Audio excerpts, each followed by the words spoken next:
Imagine a world where your doctor doesn't just write a prescription, but instead spends hours with you, understanding your diet, your stress, your entire life story, and then crafts a healing plan from the very plants growing in your own backyard. This wasn't some idyllic fantasy. This was the reality of medicine for thousands of years, a deeply personal, holistic approach that saw the body as a complex garden to be nurtured, not just a machine with a broken part to be fixed. But then, almost in the blink of an eye, this entire system was systematically dismantled, pushed to the fringes of society, labeled as primitive, unscientific, and even dangerous, while a new, powerful model rose to take its place. A model that would forever change our relationship with health, healing, and our own bodies. The story of why natural medicine was replaced is not a simple tale of superior science winning out. It is a complex and often shocking saga of money, power, and a deliberate campaign to reshape our very understanding of what it means to be well, a truth you were never told because it reveals how the medical industrial complex was built on the ashes of a more natural path to health. Our journey begins not in a laboratory, but in the boardrooms and legislative halls of early 20th century America, a time of immense industrial growth and profound social change, where the seeds of modern medicine were sown with a specific purpose that had very little to do with public health and everything to do with control and profit. At the dawn of the 1900s, the American medical landscape was a wild, unregulated free-for-all. It was a pluralistic system where trained physicians who followed the teachings of the famed Dr. William Osler, who emphasized a more scientific approach, competed directly with a vibrant and popular natural medicine community, including homeopaths, eclectics, herbalists, and chiropractors.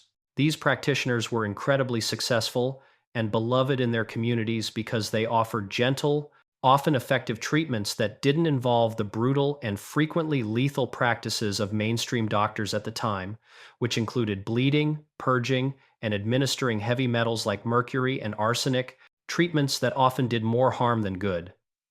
The public, quite rightly, was skeptical of this so-called heroic medicine, and they voted with their feet, flocking to the natural healers who provided care that was not only safer but also more affordable and accessible, creating a thriving marketplace of healing options where no single group held a monopoly. This democratic, patient choice model of healthcare was, however, about to face an existential threat. A threat that would emerge from a single, pivotal document published in 1910, a report that would become the blueprint for the complete overhaul of American medicine and the deliberate marginalization of every natural healing tradition.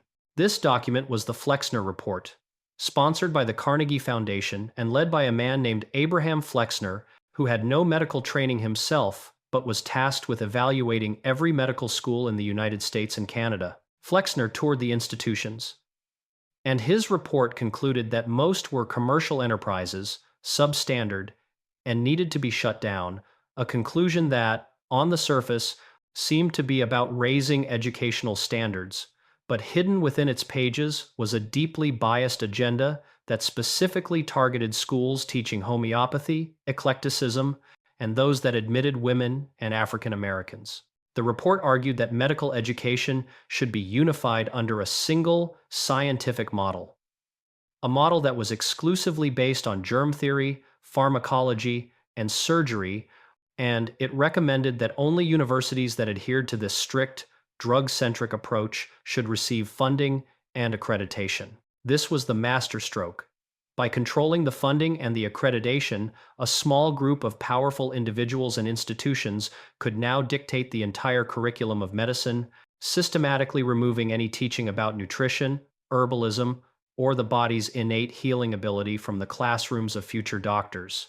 The American Medical Association, which had been founded decades earlier but was struggling for influence, saw the Flexner Report as its golden ticket to power, and immediately adopted its recommendations as their official standard, using it to aggressively lobby state governments to revoke the licenses of any medical school or practitioner that did not conform to their new, narrow definition of science. One by one, the natural medicine schools were forced to close their doors, their graduates were ostracized, and within 2 decades, the rich tapestry of American healthcare had been reduced to a single, monolithic system, a system that was now perfectly primed for the next phase of the plan, the rise of the pharmaceutical empire, which would use this new, controlled medical infrastructure to sell the world on a brand new idea, the idea that health comes not from within, but from a pill bottle. With the playing field now cleared of any significant competition, the stage was set for the true architects of modern medicine to step into the spotlight. The burgeoning pharmaceutical and chemical industries, which saw in this newly consolidated medical system an unprecedented opportunity for profit and market dominance. The early 20th century was a golden age of chemical innovation, but not primarily for medicine. It was the age of the dye and munitions industries, where German chemical conglomerates like Bayer, BASF, and Hoechst were mastering the art of synthesizing new compounds in their laboratories. The end of World War I left these companies with massive manufacturing capacity and a desperate need to find new, peaceful markets for their chemical expertise, and they quickly realized that the human body was the ultimate new frontier for their products. They began systematically screening these synthetic chemicals for biological activity, and when they found one that had an effect, say, on a fever or a pain receptor, they would patent it, something that is absolutely impossible to do with a natural plant or a traditional herbal formula. This was the second masterstroke in the replacement of natural medicine, the introduction of the patent model. A company could not patent peppermint for an upset stomach or willow bark for pain, as they were gifts of nature, available to anyone, but they could patent the specific synthetic molecule they isolated or created in the lab, granting them an exclusive, government-enforced monopoly to produce and sell that chemical for 20 years. This patent protection is the engine of the entire pharmaceutical industry. It creates the potential for blockbuster profits that justify the massive spending on research, development, and, most importantly, marketing, transforming medicine from a practice of healing into a trillion-dollar global commodity. The first wave of these magic bullet drugs was truly miraculous. Antibiotics like penicillin saved countless lives from infections that were previously death sentences, and vaccines began to eradicate terrifying diseases like smallpox and polio. These early, undeniable successes were powerful propaganda tools, creating an aura of invincibility around the new, science-based medicine and making any questioning of its methods seem foolishly nostalgic for a more dangerous and primitive past. The public was swept up in a wave of optimism, believing that science would soon have a pill for every ill, and the doctor, now the sole gatekeeper of these miraculous new patented medicines, was elevated to an almost priest-like status in society, an unquestionable authority on all matters of health. This cultural shift was aggressively reinforced by a relentless marketing campaign, not just to the public, but directly to the doctors themselves, who were now being educated in Flexner-approved schools that taught a pharmacology-centric curriculum, heavily influenced by the very companies that manufactured the drugs.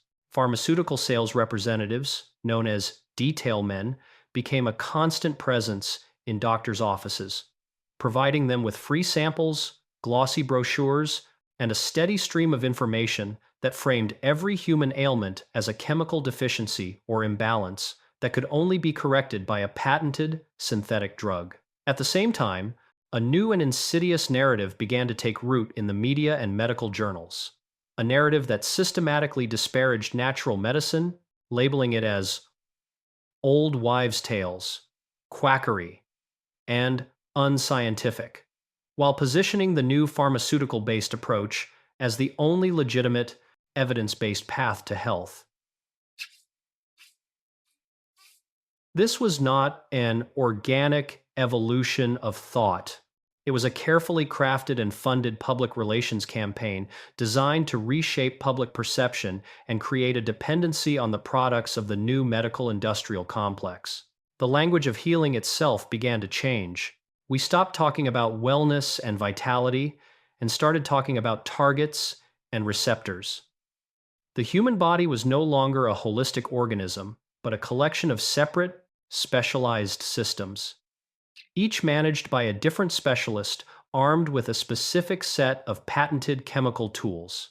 This reductionist view was incredibly profitable because it meant that a single person could be on multiple medications for life, each one managing a symptom of a chronic condition, but rarely, if ever, addressing the root cause of the illness, which often lay in lifestyle, diet, and environment. The very domains that were once the focus of natural medicine, the system was now perfectly engineered for perpetual revenue, creating lifelong customers, not cured patients, and it all rested on a foundation that had been carefully laid by the political and educational reforms that eliminated the competition decades earlier. But the story doesn't end with the rise of Big Pharma. To fully understand the suppression of natural medicine, we must look at one of the most crucial and least discussed partnerships that formed the backbone of this new system: the alliance between the pharmaceutical industry and the emerging field of organized food production and agriculture.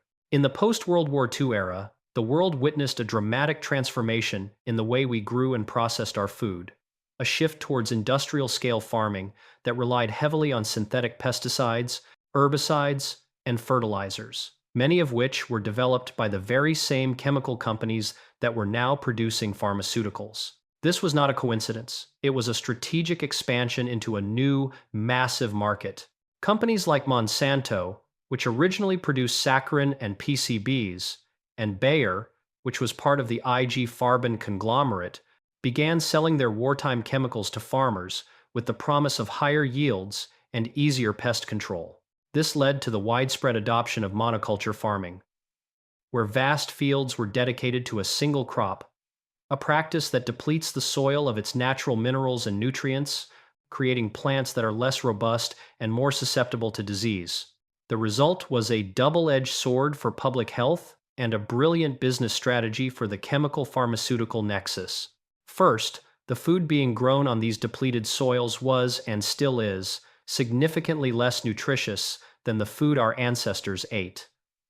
Studies have shown declines in the protein, calcium, phosphorus, iron, riboflavin, and vitamin C content of common vegetables over the last 50 to 70 years. We are literally eating empty calories, food that fills our stomachs but fails to nourish our cells, creating a population that is overfed and simultaneously malnourished, a perfect recipe for the chronic disease epidemic we see today. Second, the residues of these synthetic pesticides and herbicides began to accumulate in our bodies, acting as chronic stressors on our liver, our endocrine system, and our gut microbiome, the very foundation of our immune health. So, on one hand, we have a food supply that is deficient in the essential building blocks of health, and on the other hand, we have a constant, low-level exposure to toxic chemicals that disrupt our body's normal functions. The consequence? A skyrocketing increase in chronic, non-communicable diseases like cancer, heart disease, diabetes, and autoimmune disorders. And who benefits from this explosion of chronic illness?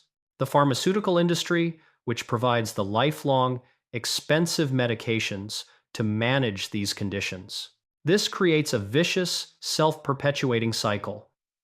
The industrial food system, supported by chemical companies, contributes to making people sick, and the pharmaceutical industry, often owned by the same corporate parent companies, sells them the drugs to treat the symptoms of that sickness, all while the root causes are completely ignored.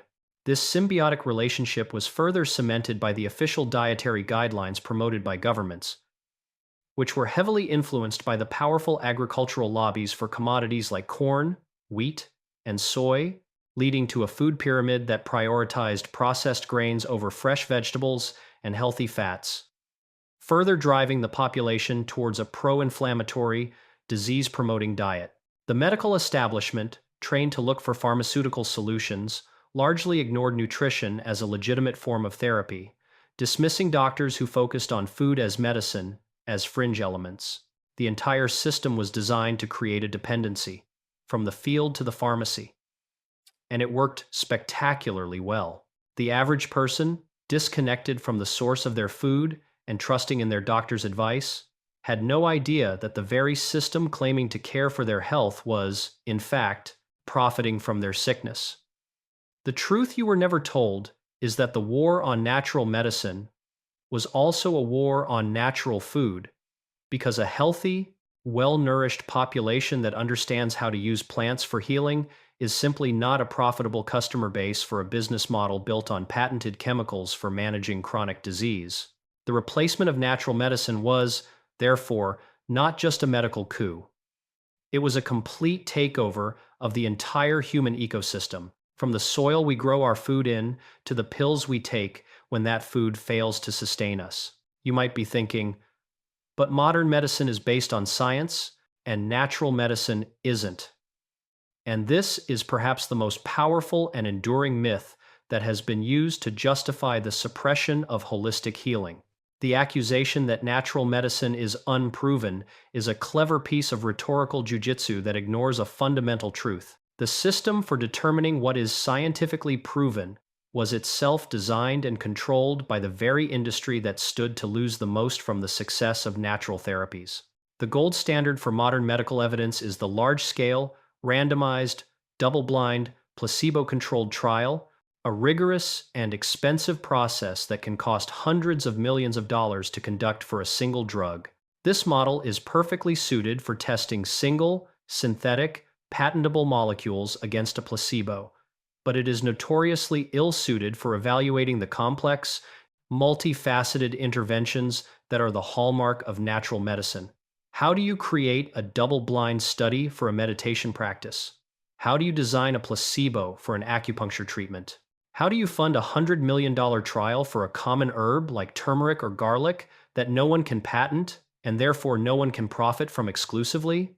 The system is structurally biased against the very nature of holistic healing, which often involves personalized dietary changes, stress reduction techniques, and herbal protocols that work synergistically, not as isolated magic bullets. This creates a catch-22 for natural medicine.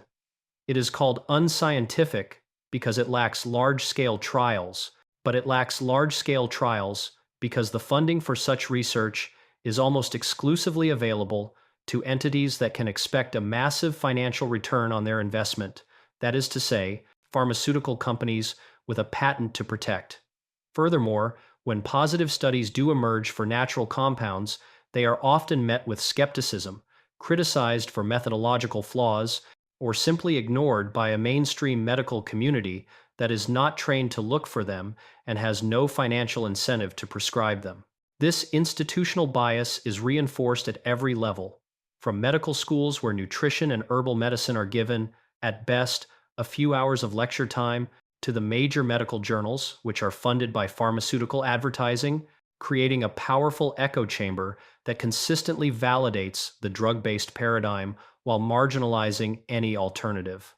But the most damning evidence against the unproven argument is the sheer weight of historical and anthropological proof. For thousands of years, across every culture on Earth, human beings successfully used plants and natural techniques to heal themselves, knowledge that was passed down through generations and formed the foundation of all medicine before the 20th century. This was a form of science based on observation, experience, and time-tested tradition, a science that was intimately connected to the local environment.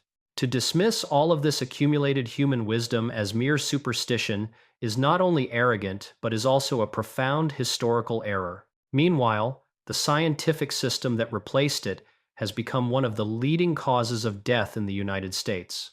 Iatrogenesis, or harm caused by medical treatment, is a staggering public health crisis. According to studies published in journals like the Journal of the American Medical Association, properly prescribed and administered pharmaceutical drugs cause over 100,000 deaths and lead to over 2 million serious adverse reactions every single year in the U.S. alone. This does not include diagnostic errors or hospital-acquired infections. When you look at the data objectively, the supposedly unscientific and dangerous world of natural medicine, with its emphasis on gentle support and non-toxic therapies, appears far safer than the mainstream alternative.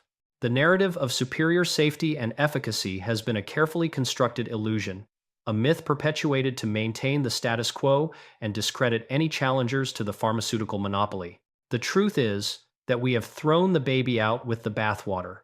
In our rush to embrace the undeniable wonders of emergency medicine and antibiotics, we abandoned the profound wisdom of preventative, holistic health, a wisdom that is now desperately needed to address the chronic disease plague that modern medicine is failing to solve. We were sold a story of scientific progress, but what we actually got was a business plan, a plan that required the deliberate dismantling of a competing and, in many ways, more sustainable and humane system of care. So, where does this leave us today? We are standing at a critical crossroads, burdened with a medical system that is brilliant at acute crisis management but is failing catastrophically at fostering long-term health and preventing chronic disease. We are a society popping more pills than ever before, yet we are sicker, fatter, and more fatigued, trapped in a cycle of symptom management that never leads to true healing. But the tide is finally beginning to turn. The internet, for all its flaws, has broken the monopoly on information, allowing people to research, share stories, and discover the truths they were never told by their doctors or the mainstream media. A grassroots health revolution is underway, with millions of people taking their well-being into their own hands, rediscovering the power of food, exploring herbal medicine, practicing mindfulness, and demanding a more integrative approach from their healthcare providers. The growing field of functional medicine, for instance, is a direct descendant of the old natural medicine principles, using advanced scientific testing to understand the root causes of illness and employing both natural and conventional tools to restore balance. This is not a call to reject modern medicine entirely. That would be foolish. The emergency room, trauma surgery, and antibiotics are magnificent, life-saving achievements. This is a call for a new paradigm, a synthesis, a place where the best of both worlds can come together to serve the patient, not the profit margin. It is a call to re-empower ourselves, to remember that health is not a passive state granted to us by a white coat and a prescription pad, but an active state of balance that we cultivate daily through our choices. The first step is to become the CEO of your own health. You must start questioning the narrative. When a doctor immediately reaches for the prescription pad, ask about the root cause. Ask about lifestyle and dietary changes that could make a difference. Do your own research from credible sources. Start by cleaning up your diet. Focus on real, whole, unprocessed foods, ideally organic to reduce your toxic load, and pay attention to how different foods make you feel. Reconnect with the healing power of plants, starting with simple, safe herbs like ginger for digestion, chamomile for stress, or turmeric for inflammation. Learn to manage your stress, not with medication, but with practices like walking in nature, meditation, or breathwork, because chronic stress is the fertilizer for nearly every modern disease. This is not just about treating an ailment. It is about building a foundation of resilience, a body so well nourished and cared for that it can defend itself against the constant assaults of the modern world. The truth you were never told was that you have been systematically disempowered, made to feel that your health is a complex mystery that only an expert can solve. That is the biggest lie of all. Your body has an immense, innate intelligence to heal itself, if you only give it the right conditions. It's time to take back that power. It's time to remember the old ways, to combine them with the best of the new, and to build a future of medicine that is truly about health, not just about disease management. This journey begins with a single step, a single question, a single choice to no longer outsource your well-being to a system that has proven its priorities lie elsewhere. The revolution starts with you, in your kitchen, in your garden, and in your mind. If this message resonates with you, if you feel that spark of recognition that what I'm sharing is the truth you've always sensed but never heard articulated, then I need you to do something right now. Do not let this moment pass.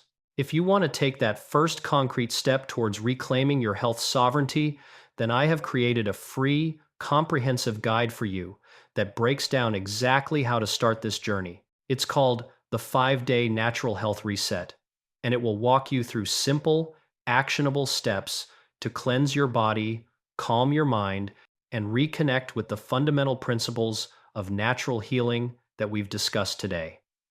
The link to download this free guide is in the description box below. Click it, get your copy, and start your transformation today. And if this video has opened your eyes, if you feel that this is a message that more people need to hear, then please pay it forward. Share this video with everyone you care about, your family, your friends, post it on your social media. Let's break the silence on this together. Smash that like button, subscribe to the channel if you haven't already, and ring the notification bell because we are just getting started on this journey to uncover the truths they never told us, and I will be here with you every step of the way. The age of passive patienthood is over. The age of the empowered, informed health creator is here. Are you ready to join it?